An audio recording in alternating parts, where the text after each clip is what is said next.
Welcome to Seveni's card channel. இன்னைக்கு பார்த்தீங்கன்னா நம்ம எங்கே வந்திருக்கோம்னா திருப்பத்தூரில் வந்து கோட்டை தெருவில் இருக்கக்கூடிய பிரம்மா வழங்கிய ஸ்தலம்.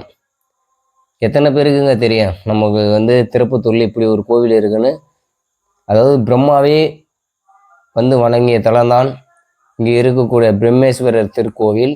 அப்படியாப்பட்ட பிரம்மேஸ்வரர் திருக்கோவிலுக்கு தான் நம்ம வந்திருக்கிறோம். எங்கே இருந்தாலும் திருப்பத்தூர் பஸ் ஸ்டாண்டு வந்து இறங்கிட்டிங்கன்னா அங்கேருந்து ஒரு 5 நிமிஷம் தாங்க ஆகும். இங்கே இருக்கக்கூடிய பிரம்மேஸ்வரர் திருக்கோவிலுக்கு வருவதற்கு நம்ம திருப்பத்தூர் பஸ் ஸ்டாண்ட்லேருந்து தான் ஆகும். இப்போ நம்ம பார்ப்பது மீனாட்சி சொக்கநாதர் திருக்கோவில். அடுத்ததாக வந்து இங்கே இருக்கக்கூடிய ஒவ்வொரு ஸ்தலமும் நம்ம வந்து பார்க்க போகிறோம். ரொம்ப ஒரு அற்புதமான ஒரு அடுத்ததாக நம்ம பார்க்க போகிறது காசி விஸ்வநாதர் ஆலயம். ரொம்ப அற்புதமான ஒரு சிவபெருமான். இங்கே இந்த கோவிலுக்கு நிறைய வரலாறுகள் இருக்குது. ஒவ்வொன்றும் ஒவ்வொரு சிறப்பு. இங்கே இருக்கக்கூடிய புன்னை மரம் கிட்டத்தட்ட 800 வருடங்கள் பழமையான ஒரு புன்னை மரத்தடிகள் தான் இங்கே இருக்கக்கூடிய பிரம்மேஸ்வரர் சுயம்பலிங்கமாக வந்து தோன்றியிருக்கிறாரு. சுயம்பலிங்கமாக தோன்றி வருகின்ற பக்தர்களுக்கு வந்து காட்சி தருகிறார். இங்கே இருக்கக்கூடிய அம்பாள் வந்து திரிபுர சுந்தரி அம்பாள். பிரம்மேஸ்வரர் ஆலயத்திற்கு பின்புறத்தில் தான் திரிபுர சுந்தரி அம்பாள் ஆலயமும் இருக்குது, தட்சிணாமூர்த்தி ஆலயமும் இருக்குது.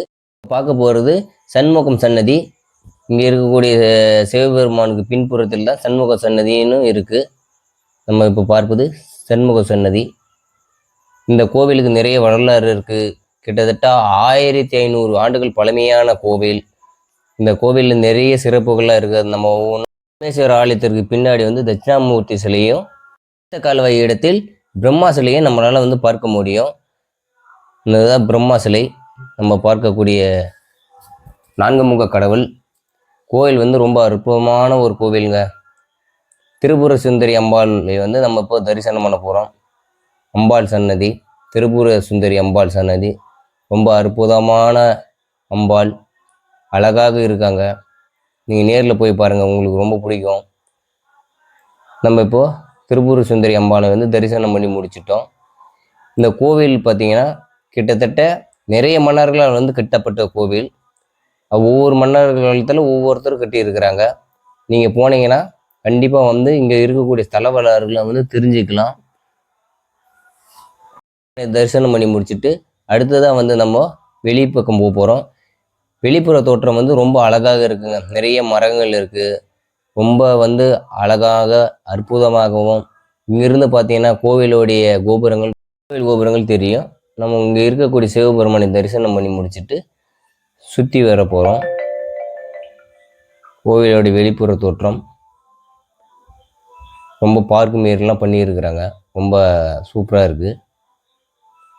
இங்கே இருக்கக்கூடிய சிவபெருமானை நம்ம தரிசனம் பண்ண போகிறோம். அடுத்ததாக நவகிரக சன்னதி, விநாயக பெருமான் சன்னதி. இங்கே இருக்கக்கூடிய விநாயக பெருமானை தரிசனம் பண்ணி முடிச்சுட்டு பக்கத்தில் பார்த்தீங்கன்னா இங்கே இருக்கக்கூடிய விநாயக பெருமான் நாகதேவதைகளுடன் இருப்பதை நம்மளால் இங்கே மட்டும்தான் நம்ம பார்க்க முடியும். இங்கே இருக்கக்கூடிய நாகதேவதை சிலைகளும் வந்து நிறைய செஞ்சுருக்கிறாங்க. எல்லாமே வந்து கற்சிலைகள், பழமையான கற்சிலைகள். எல்லாம் பார்ப்பதற்கே ஆச்சரியமான ஒரு விஷயந்தாங்க.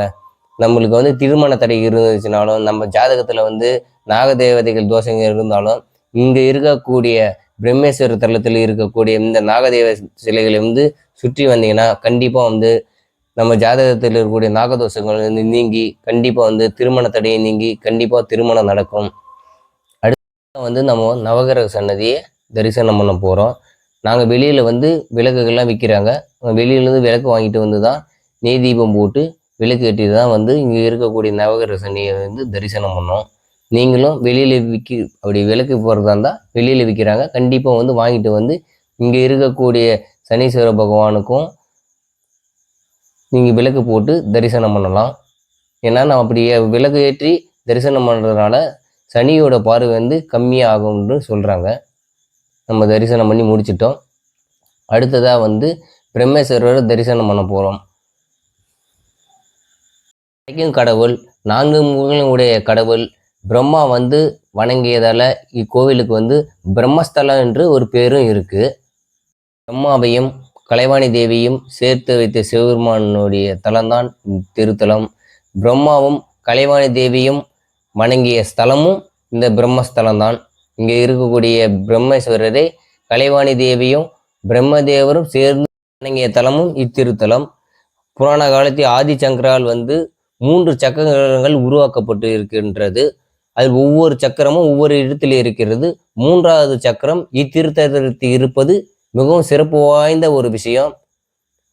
முதல் சக்கரம் பார்த்தீங்கன்னா காஞ்சிமேடு கோவிலிலும், 2வது சக்கரம் பார்த்தீங்கன்னா காசியிலும் இருக்கிறது. 3வதாக உருவாக்கப்பட்ட சக்கரம் தான் இங்கே இருக்கக்கூடிய பிரம்மேஸ்வரர் திருத்தலத்தில் இருக்கிறது. நீங்க போனீங்கன்னா கண்டிப்பா வந்து இங்க இருக்கக்கூடிய, அதாவது ஆதிசங்கரால் உருவாக்கப்பட்ட சக்கரம் வந்து நம்மளால் பார்க்க முடியும். கோவிலோட டைமிங் பார்த்தீங்கன்னா காலையில 8 மணியிலிருந்து மதியம் 12 மணி வரை கோவில் திறந்திருக்கும். ஈவினிங் பார்த்தீங்கன்னா மாலை 3 மணியிலிருந்து இரவு 8 மணி வரைக்கும் கோவில் நடை வந்து திறந்திருக்கிறாங்க. நீங்கள் கட்டாயம் போனீங்கன்னா காலையில் போங்க. ஏன்னா நாங்களே வந்து பார்த்தீங்கன்னா கோயில் நடை சாத்துற டைமில் தான் போயிருந்தோம். அதனால் வந்து எங்களால் வந்து சாமியை வந்து சரியாக வந்து தரிசனம் பண்ண முடியல. வேக வேகமாக வந்து தரிசனம் பண்ணோம். நீங்கள் போனீங்கன்னா காலையில் போங்க. அப்போ தான் வந்து பார்த்தீங்கன்னா பொறுமையாக தரிசனம் பண்ணலாம். நம்ம வந்து கடைசியாக வந்து மூலவர் பிரம்மேஸ்வரரை தரிசனம் பண்ணுறோம். இதுதாங்க சுயம்பு லிங்கமாக காட்சி தரக்கூடிய பிரம்மேஸ்வரர். ஜாதகத்தில் எப்படியாப்பட்ட பிரச்சனைகள் இருந்தாலும் சரி, கணவன் மனைவி பிரிஞ்சு இருந்தாலும் சரி, இங்கே இருக்கக்கூடிய பிரம்மேஸ்வரர் வந்து வணங்குவதால் வந்து கணவன் மனைவி வந்து ஒன்று சேருவாங்களாம். ஜாதகத்தில் எப்படியாப்பட்ட பிரச்சனைகள் இருந்தாலும் நீங்குவதாகவும் கூறுகின்றன. ஏன்னா பிரம்மரே வந்து வணங்கிய ஸ்தலமான இந்த தலத்தில் வந்து நம்ம வணங்குவதால் நம்ம ஜாதகத்தில் இருக்கக்கூடிய பிரச்சனை தீர்கிறது. அதேமாரி வந்து பார்த்தீங்கன்னா இங்கே இருக்கக்கூடிய பிரம்மேஸ்வரர் பிரம்மாவையும் கலைவாணி தேவியும் ஒன்று சேர்த்து வைத்திருக்கிறார். அதனால வந்து பிரிந்த கணவன் மனைவிகள் வந்து இத்திருத்தலத்தில் வணங்கினால் கண்டிப்பா வந்து பிரிந்த கணவன் மனைவிகள் ஒன்று சேருவது வந்து முற்றிலும் உண்மை. இங்க கோவில்ல வந்து நிறைய வந்து விஷயங்கள் இருக்கு. கிபி வந்து 4ஆம் நூற்றாண்டை சேர்ந்த கோச்செங்கனான் என்ற முதற்கால சோழனால் கட்டப்பட்ட கோவில். அதாவது சோழர்கள்ல வந்து முதற் சோழன் மன்னன் இக்கோவில் வந்து செங்கற்களால் கட்டியிருக்கிறாரு. பின்னாடி பார்த்தீங்கன்னா ராஜராஜ சோழன் கிபி 10ஆம் நூற்றாண்டில் இந்த கோவிலில் வந்து கருங்கல் சுவரால் வந்து கட்டப்பட வேண்டும் என்று கருங்கல் சுவரில் கட்ட ஆரம்பிக்கிறாரு. பின்பு கிபி 15ஆம் நூற்றாண்டில் ராஜராஜ சோழன் மகன் ராஜேந்திர சோழனால் இந்த கோவில் கருங்கல் சுவர்கள் முற்றிலும் முழுமையாக கட்டப்படுகிறது.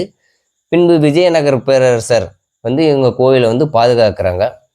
கிபி 15ஆம் நூற்றாண்டு இக்கோவில் வந்து இங்கே இருக்கக்கூடிய வரராஜர் பெருமாள் ஆலயமும் ஆஞ்சநேயர் ஆலயமும் இரண்டையும் பிரம்மேஸ்வர ஆலயத்துடன் சேர்க்கின்றன. பிற்காலத்தில் கோயில் வந்து சிதலம் அடைஞ்சிருக்கு. சிதலம் அடைஞ்ச கோவிலை வந்து 20ஆம் நூற்றாண்டில் இக்கோவிலை வந்து கடைசியாக வந்து புதுப்பிக்கிறாங்க. இங்கே இருக்கக்கூடிய புன்னை மரம் 800 ஆண்டுகள் வந்து பழமையான கோவில். வேலூரில் இருக்கக்கூடிய ஜெகலாண்டேஸ்வரர் திருக்கோவிலுக்கு அடுத்து சுரங்கத்துடன் இருக்கக்கூடிய ஒரே கோவில் வந்து இங்கே இருக்கக்கூடிய பிரம்மேஸ்வரர் திருக்கோவிலும் ஒன்று. இந்த இடத்துல இருந்து பார்த்தீங்கன்னா கோவிலுடைய முன்பக்கம் வந்து ரொம்ப அழகாக அற்புதமாக இருக்கும். உங்களுக்கு போனீங்கன்னா ரொம்ப பிடிக்கும்னு நினைக்கிறேன். இங்கே இருக்கக்கூடிய முருகப்பெருமானோட தமிழ் கடவுளான முருகப்பெருமான் 6 கார்த்திகை பெண்களால் வளர்க்கப்பட்டு இருப்பதை அது எப்படி வளர்த்தாருங்கன்றது சிற்பங்கள் மூலமாக நம்ம பார்த்துருப்போம். கண்டிப்பாக வந்து உங்களுக்கு அது பிடிக்கும்னு நினைக்கிறேன். நால்வாழ்வார் சிலையும் இருக்குது. ரொம்ப அற்புதமாக இருக்குது.